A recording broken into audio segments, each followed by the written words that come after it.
Hello students, welcome to Khandelwal Maths Academy. I am your host Vishwesh Khandelwal. In today's video, we will be continuing with part 2 of practice set 1.4 of lesson 1 similarity of standard 10th geometry.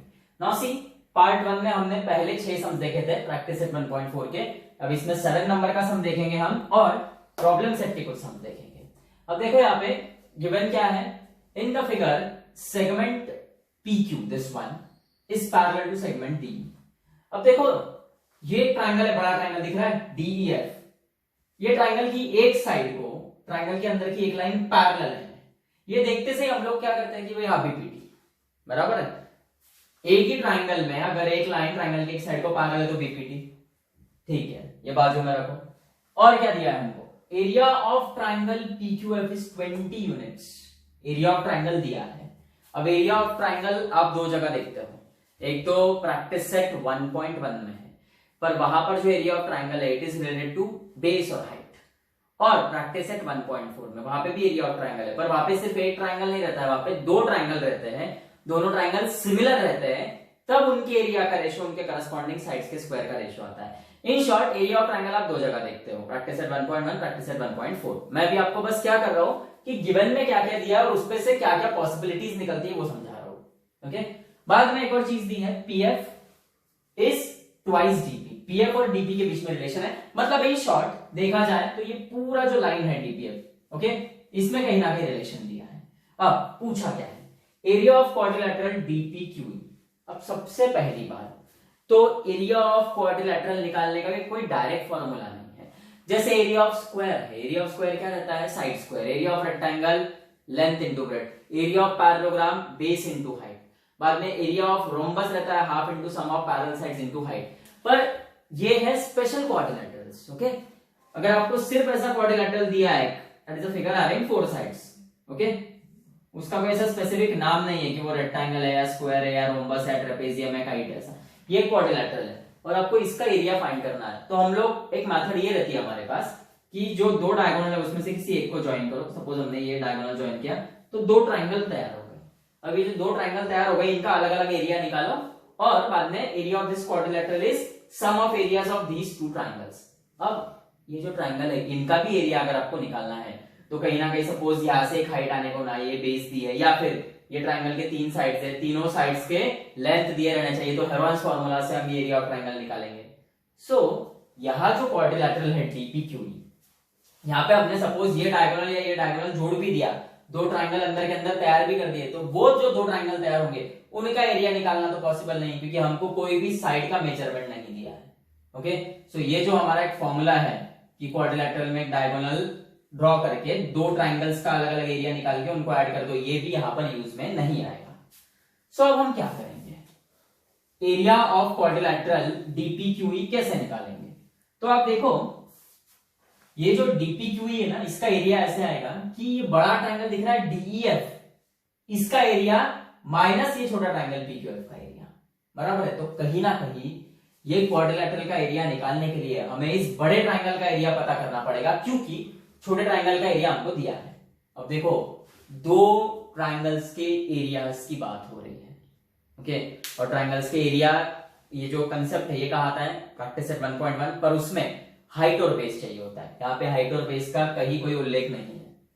So obvious सी बात है ये practice set 1.4 में जाएगा. Okay, ठीक है, यहाँ पे लिखा है प्रैक्टिस सेट 1.4. आप बोलेंगे हमको तो पहले से पता है, पर एग्जाम में ऐसा कोई सम आता है तो वो सम में थोड़ी मेंशन करते हैं कि solve this according to practice set 1.4, according to practice set 1.1. तो वहां पे तो दिमाग लगाना है कि ये सब चीजें दी है. इसलिए अब देखो बड़े ट्राइंगल का एरिया फाइंड करना है, छोटे ट्राइंगल का एरिया दिया है, तो ये प्रैक्टिस सेट 1.4 में जाएगा.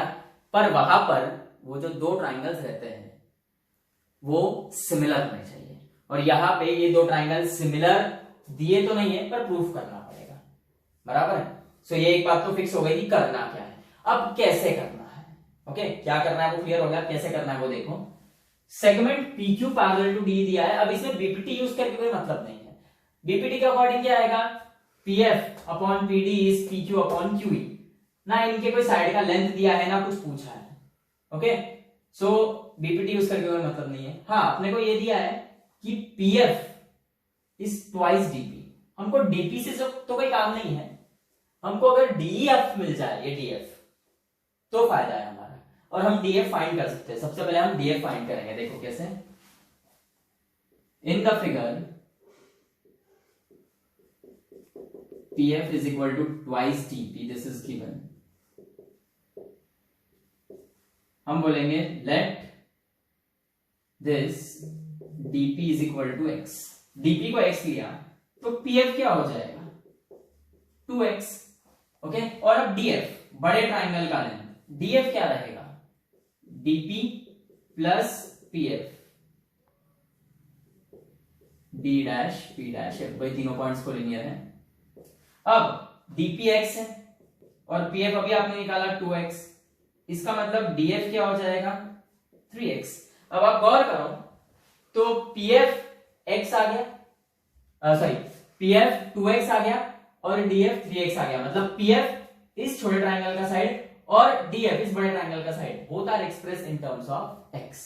ओके, अब हम ये दो ट्रायंगल सिमिलर बताएंगे, DEF और PQF। देखो दोनों ही ट्रायंगल में angle PFQ is similar to, sorry is congruent to angle DFE, common angles. ये तो हुआ एक पेयर। दूसरा पेयर कहां से लाएंगे?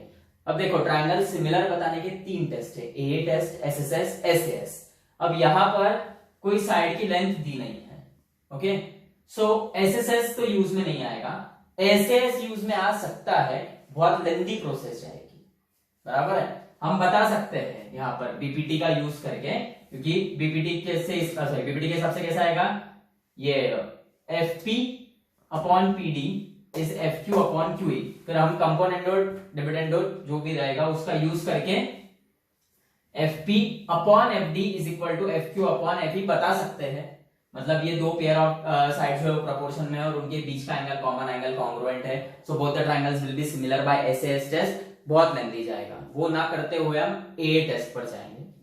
एक pair of angle already congruent है, ये लाइन इसको पैरेलल है, सो ऑब्वियसली ये एंगल इसको कॉन्ग्रुएंट रहेगा।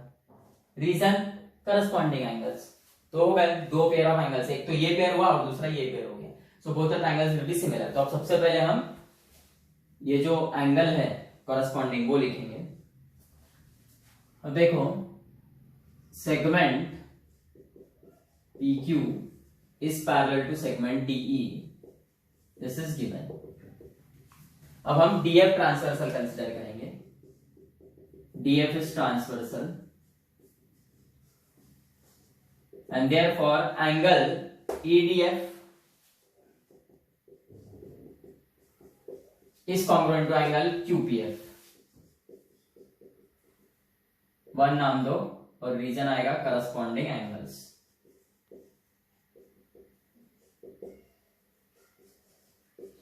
अब आप लोग in triangle DEF and triangle PQF correspondence बराबर है, इधर DF आया उधर PQF आया, इसका angle EDF is congruent to, ये सेकंड फर्स्ट थर्ड है, यहाँ पे भी QPF आएगा फ्रॉम 1। बाद में angle DFE is congruent to angle PFQ, reason common angles. Okay, so both the triangles are similar by AA test.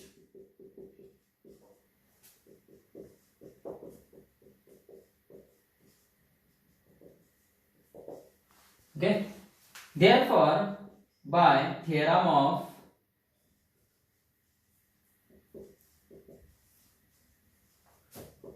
areas of similar triangle, area of triangle DEF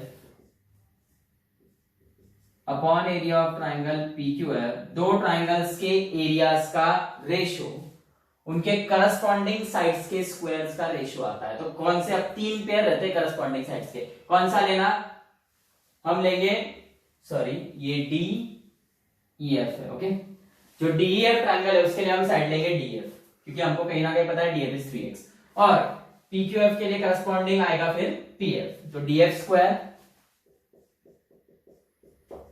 upon PF square. अब देखो ये आएगा area of triangle DEF upon area of triangle PQF is equal to DF का value है 3x और PF is 2x। Okay, दोनों का square. Area of triangle DEF जैसा कि वैसा, एरिया ऑफ ट्राइंगल PQF है हमारे पास 20, 3 का स्क्वायर 9, ये x square cancel. So area of triangle DEF is ये 9/4। 20 लेफ्ट हैंड साइड में डिवीजन में है, राइट हैंड साइड में जाएगा तो मल्टीप्लाई होगा, न्यूमरेटर में चला जाएगा। 4 1 4 5 20।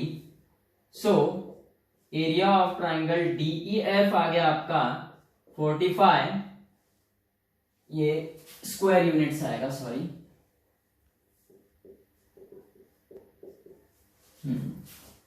Square units. अब हमें एरिया ऑफ ट्राइंगल तो नहीं पूछा, एरिया ऑफ क्वाड्रिलेटरल पूछा है। ओके, मैं डायग्राम रब किया, बोर्ड पे जगह नहीं थी इसलिए। So area of triangle DPQE, sorry area of quadrilateral DPQE हमने देखा था क्या रहेगा, वो इस बड़े ट्राइंगल का एरिया माइनस इस छोटे ट्राइंगल का एरिया रहेगा। So now area of quadrilateral DPQE is area of triangle DEF minus area of triangle PQF, which is 45 minus 20, that is area of quadrilateral DPQE is 25 square units. Okay, देखो problem set 1 की ओर बढ़ते हैं। MCQ से start करेंगे। Question 1 जो है select correct alternative. अब देखो इन ट्राइंगल ABC, ये देखो ट्राइंगल ABC दिया है, and triangle PQR in 1-to-1 correspondence AB upon QR is BC upon PR is CA upon PQ, ये दिया है। इसके हिसाब से ये जो गिवन पार्ट है, ये 4 में से कौन सा ऑप्शन करेक्ट है वो देखना है। अब हम क्या करेंगे, चारों ऑप्शंस को जज करते हैं। यहाँ पे triangle PQR similar to triangle ABC। अब जो गिवन ऑप्शन है उसमें ABC ट्राइंगल के साइड्स ऊपर है, AB BC CA, और PQR के नीचे है। तो हम क्या कर सकते हैं, ये जो आपको triangle PQR similar to triangle ABC दिया है, इसको ऐसा लिख सकते हैं, triangle ABC similar to triangle PQR by the property of symmetry. Okay, symmetry जो प्रॉपर्टी रहता है उसमें आप पहला ट्राइंगल बाद में लिख सकते हो, बाद वाला ट्राइंगल पहले लिख सकते हो। अब अगर ऐसा दिया रहा, दो ट्राइंगल सिमिलर है, ओके, तो उनके corresponding pair of side proportion में आएंगे। मतलब AB जो है ये फर्स्ट सेकंड, इसके नीचे PQ आना चाहिए, पर आपको जो गिवन पार्ट है उसमें AB के नीचे QR आ रहा है, मतलब फर्स्ट सेकंड साइड और इधर सेकंड थर्ड साइड हो रहा है, तो ये गलत है, मतलब ये हमारा आंसर नहीं है। ओके, ये जो आपका पहला ऑप्शन है ये हमारा आंसर नहीं है। अब दूसरा ऑप्शन देखो आप, दूसरे ऑप्शन को भी वैसे ही रिवर्स कर देंगे हम, triangle CAB by property of symmetry similar to triangle PQR। अब देखो इसके 1-to-1 करस्पॉन्डेंस हम लिखेंगे तो CA अपॉन PQ, मतलब ये first second upon first second, then AB upon QR आना चाहिए।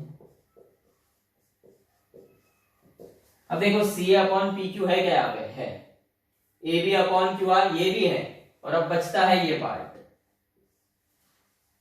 CB अपॉन PR, और वो ऑप्शन तक है, मतलब ये सेकेंड वाला हमारा आंसर है। अगर आपको आगे देखना है C और D है या नहीं, तो वो भी मैं बता देता हूं आपको।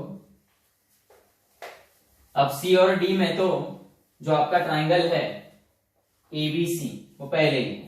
अब यहाँ पे CBA सिमिलर टू PQR दिया, तो इसके हिसाब से क्या आएगा, CB अपॉन PQ। देखो first second upon first second, तो PQ के एक्चुअली ऊपर ये AC होना चाहिए, CB नहीं चलेगा, इसका मतलब ये भी आपका ऑप्शन नहीं है।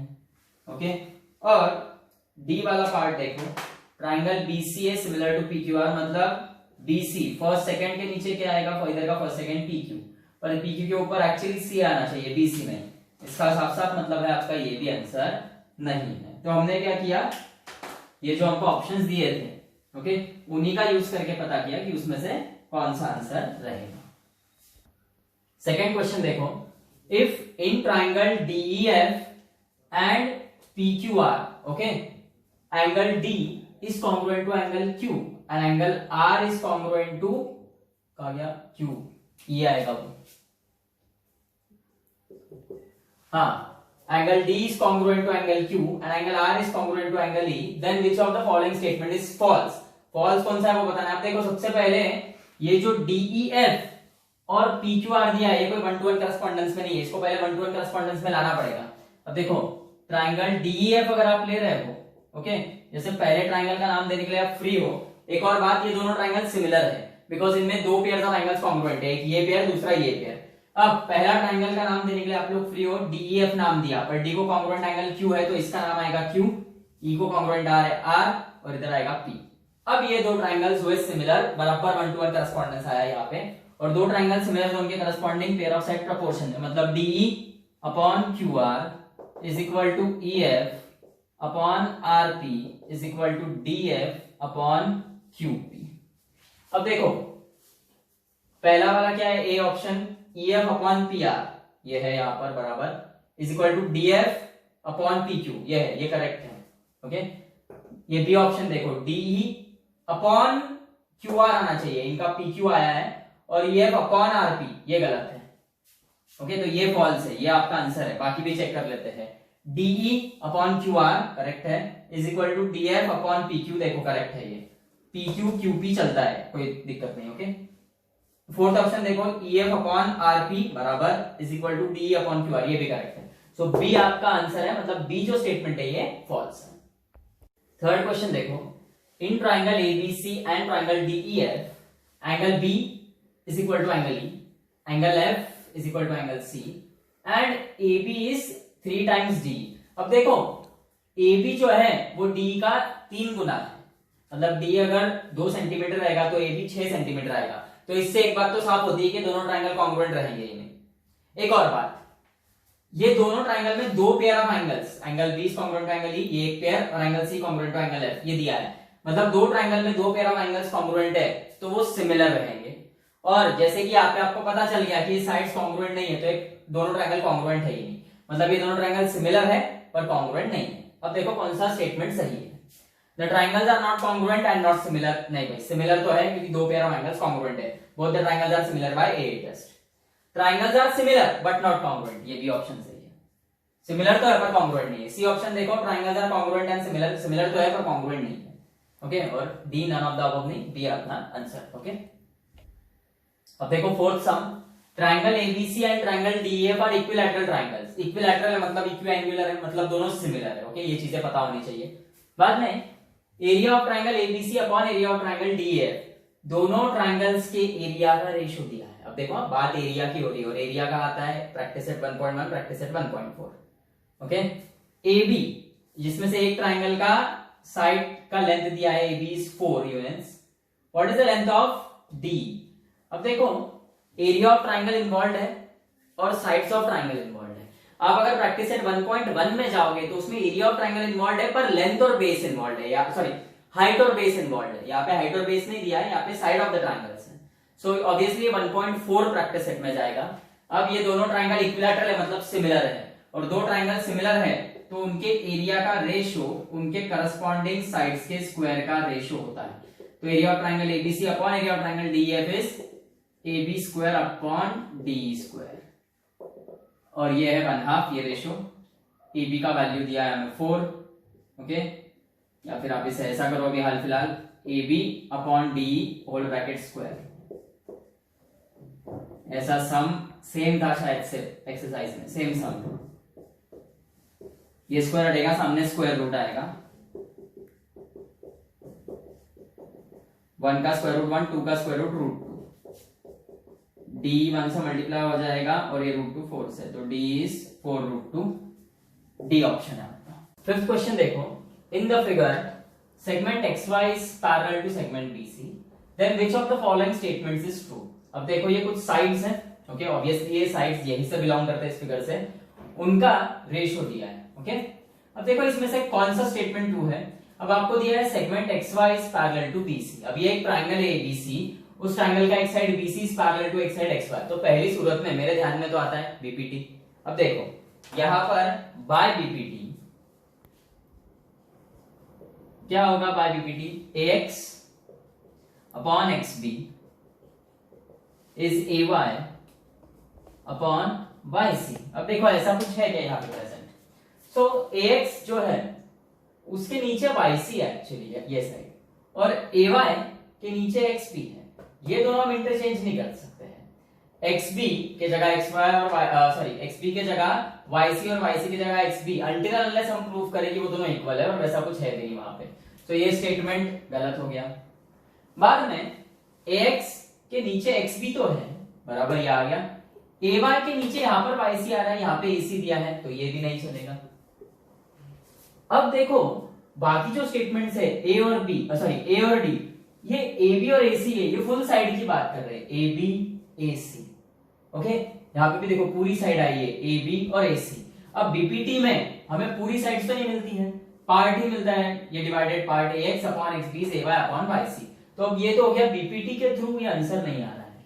सो अब कैसे सॉल्व करेंगे? और अब देखो ये दो ट्रायंगल दिख रहे हैं यहाँ पे, axy और abc, दोनों ही सिमिलर है because xy is parallel to bc है।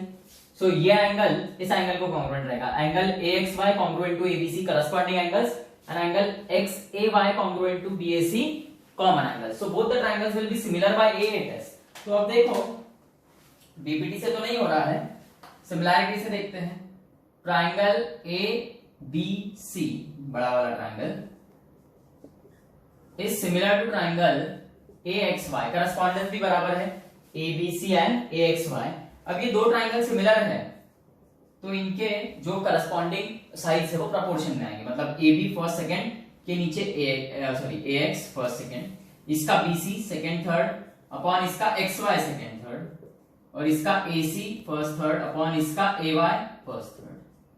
ओके, अब देखो इसमें से यहाँ पे एक्चुअली 3 पेयर ऑफ साइड्स जो है वो रेशियो में लिए है, और जो आपका जो आंसर है उसमें 2 पेयर ऑफ साइड्स है। सो इसमें से क्या लेंगे हम, AB आना चाहिए। सो देखो AB वाला पेयर लो, और AC भी आना चाहिए, AC वाला पेयर लो। अब देखो AB के नीचे आना चाहिए था AC, और ये AY के ऊपर आना चाहिए था AX, तो इसको हम कर सकते हैं बाय अल्टरनेंडो। ये 9th में सीखा है आपने अल्टरनेंडो। अल्टरनेंडो में क्या होता है, ये दोनों इंटरचेंज हो जाएंगे, मतलब AB अपॉन AC नीचे आ जाएगा और X ऊपर जाएगा वो साइड। सो देखो ये ऑप्शन मिल गया हमको। सो ऑप्शन ए हमारा आंसर है। अगर आपको ऑप्शन डी वेरीफाई करना है तो देखो वहां पर AB के नीचे YC आया है, और यहाँ पे AB के नीचे YC आना पॉसिबल है ही नहीं, क्योंकि यहाँ पे कहीं YC आया ही नहीं है। ओके, YC कोई ट्रायंगल का पार्ट है ही नहीं, और ना ही X भी कोई ट्रायंगल का पार्ट है। सो डी ऑप्शन भी नहीं आएगा हमारा आंसर, और ए आया है ये हम वेरीफाई कर चुके हैं। ओके, एक मिनट कंटिन्यू